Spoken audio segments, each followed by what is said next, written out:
Just Well, kidding. the Hey, routine these guys know well is now underway. We are here we in go. to the games here in our next quarterfinal matchups of the 2022 Speed Chess Championship. Thanks for being with us, everybody.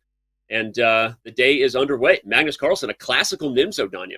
Let's go. Carlsen, Caruana. I can't believe we're watching this. Magnus has the white pieces here. And this 94 variation, which has been Yeah, around since the medieval times of Garry Kasparov in the 90s. it's an interesting approach. The white queen is often okay on c2. You're going to develop naturally with e3 and bishop d3. The pawn already guards b4. But Fabi playing quickly here, so he's clearly got some sort of prep he's about to show, given how quickly he committed to this line. Like, hey, Magnus, I wasn't surprised by your classical Nimzo. Yeah, and taking the first think of the game, developing the knight to c6, which should also be pointed out. In this line, you often try to push c5, but recently, players have actually been pushing on the king side. g7, g5, and then h7, h5 is actually not out of the question, even Yeah, if you've castled kingside, because that bishop experiences a lot of problems. And if white has to play h3 in response to that, Danny, then after knight takes g3, white's yep. entire kingside structure is ruined and the e-pawn is weak. So I think Fabi is thinking between bishop f5 and a tame move like rook e8, which he's just played. But Yep. that's not such a tame move after all. He's setting up knight takes d4 threats. Wow, knight takes d4. If pawn takes, we move this knight, discover check. Bob's your uncle on e1 and drops the rook.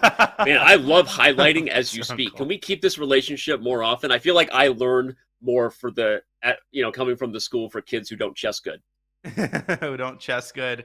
You arrow good though. So I you've got graduated some from redeeming the school where kids don't chess good to arrow good.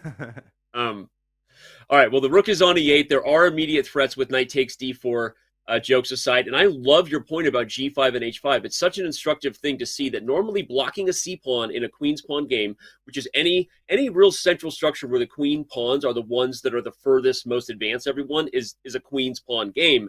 And normally you want the c-pawn open. But in this case, getting yourself in a spot to focus on the king side, this is some dynamic stuff. And Magnus is already down 20 seconds on the clock. Yeah, this is an incredibly dynamic position with a ton of options on every move. We see Magnus going for the more pedestrian knight f3. Yeah, White can also castle queenside here. That's not out of the question either. Although, of course, the queenside is not exactly the safest place to be. yeah, But with black unable to open up the c yeah. file easily, that really builds the case for white going queenside rather than kingside. And now, where is Fabi going to deploy his bishop? F5 Yeah. or g4? Or is he going to resort back to g7, g5?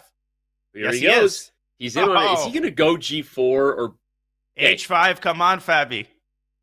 If g4, I expect knight e5 will be played to prevent knight takes d4 tactics. But note, everybody, if the knight went anywhere else, you might be right back there. So instead, he plays Danya's Yeah, h5. This is, I there mean, we I'm gonna be go. honest. Okay, this is early as game one. But if I'm honest about how I would have been in Fabi's corner, massaging his shoulders, chess boxing style, I would say, look, bro, you've got to go after him. Like, we're not here to mess around, right? You've got to go after Magnus and get points early and often in these slower time controls. So I love what And I'm seeing here. And from personal experience playing Magnus in long blitz matches, I think his one tiny Achilles heel. I mean, yes, who am I to talk about Magnus's Achilles heel? I can understand the irony of that. But he is a bit of a slow starter. It sometimes takes him a Yeah, couple of games to get warmed yeah, up. And listen, we saw this against Gukesh. It was 1-1. Gukesh had many chances in the first 5-6 games. I think Fabi noticed that, and he says, hey, this is where I'm going to try to strike. Every game is important. Every opportunity has to be exploited. And Magnus kind of struggling to find a move here. He simply ignores the threat of h4. Wow. wow. Is that a bishop that can be trapped, or are you just happy to see me, Danya? H4, bishop e5, f6. There's Bishop bishop takes takes e4. e4. Yeah, it's a classic idea, actually. And then queen takes e4 with a check on g6. Speaking of slow starter, can we just call out that Magnus looks like he needs a banana. Remember last show where we had bananas at the ready. And Magnus is looking some like of he needs some this. potassium, a little vitamin B, maybe a little caffeine. He is looking a little exhausted there. Let's bring up the analysis board if we can, real quick, just to show some of these variations, because we are in a sharp position here. If f6 occurs, bishop takes e4, Mm-hmm. take, shake and bake. Mom helped, right? Takes e5, and we get check. White has at least a draw, but maybe even more, right? Knight takes g5. Yeah, White's got the draw in his pocket. with queen h6 check, but knight g5 is possible. You could also go queen h6 check, and then knight takes g5. So you could really massage this in many different ways, and Fabio wants to avoid a scenario like this if he can. So f6 is not forced here, Danny. You could consider knight takes e5. You could consider bishop f5, but the thing is, you've already committed to all of these pawn moves, and then suddenly reverting back to a normal developing move, I actually think that might be the way to go, preventing bishop takes e4. Okay, pawns can't go back. Thanks, Captain Obvious. But it is important when they push in front of your king to remind ourselves of those basic rules. And we, by the way, have h4 and bishop e5 on the board. So your suggestion of bishop f5 looking more and more prophetic, coming from the prophet, called it. There we go. Yeah, he just didn't want that scenario where Magnus has at least a perpetual. Pretty terrifying. And now f6 is a massive threat, so h3 might be what the doctor ordered for Magnus.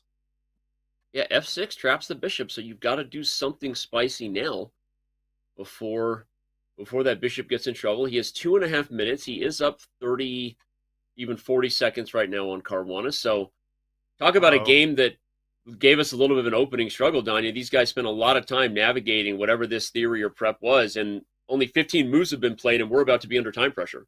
And here comes c5, I think, trying to drive that pawn down to c4 and exploit the awkwardness of that relationship between the bishop and the queen. But Fabio taking more of a slow roll approach. And yes, we're going to get a lot of time scrambles in this match just because of the incredibly complex style of both players. They are such principled players. They're going to get complex positions every game. And I think a big determining factor is going to be who can keep their wits about them in middle game time scrambles. Yeah. Well, now Magnus is still in that lounging position. I see chat saying he's bummed he's missing the semifinal of one of the World Cup games. Hey, chat, please don't tell me the score. I'm recording it. Yeah, no World Cup spoilers for Danya. I don't really care. You can whisper to me, although my whispers are blocked on Twitch for good reason. So frankly, do whatever you want to do, chat. Shout out to featured chat though. We'll be checking in with you throughout the day. So jokes aside, give us your comments. See your comment read on air, and ultimately comments will be read to the winner of this match at the end. So play along with us, chat. All right, castles, rook c8. Here comes c5 for black. As you said, I'm expecting it. Bishop g6 first. We'll sell it. Fabio delaying c5, waiting for the perfect moment to strike. Maybe bishop g6 can come to h5 at some point to harass indirectly the pawn on e5. Also, putting the bishop on a defended square is a good idea. Now knight d2 threats are eliminated. I like Fabio's position. I think he's doing fine here. But once he plays c5, things are kind of going to explode.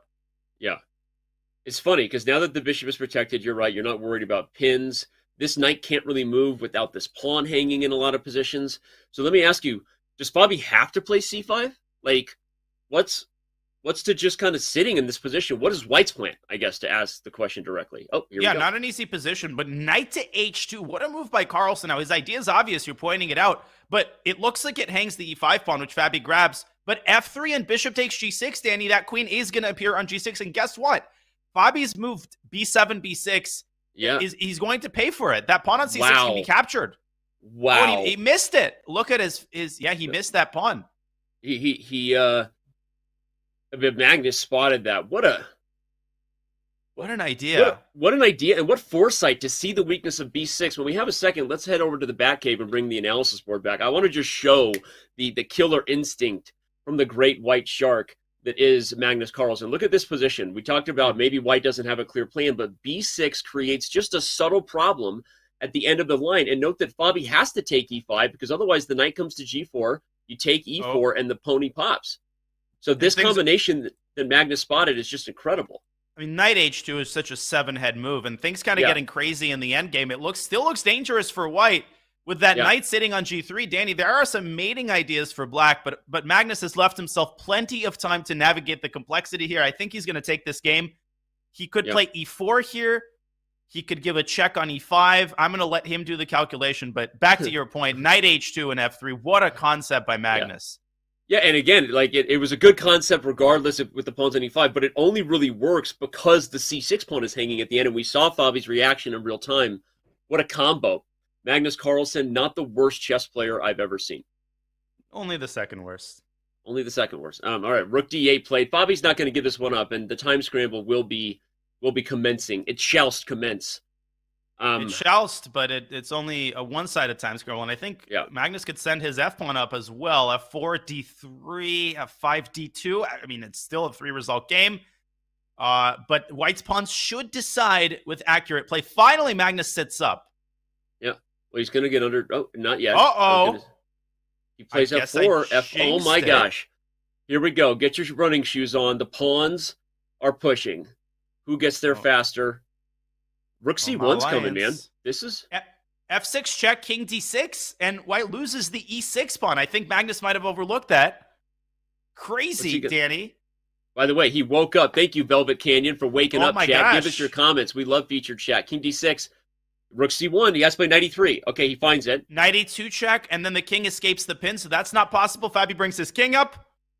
Oh, Rook D7. Oh, that's a knife. That's a knife right there. Take D2. He's going to pick up the pawns, and it's falling apart for Fabio. Totally winning now, but only 4 seconds for Magnus. This is blunderable, man. This is blunderable. 100%. Knight takes F5, tries to capture. No, but just take an E7. Yeah, this is over. Here comes a queen. Yeah. Rook C8, Rook D8. Man. You got problems here. You got problems here. Unreal. What a game one.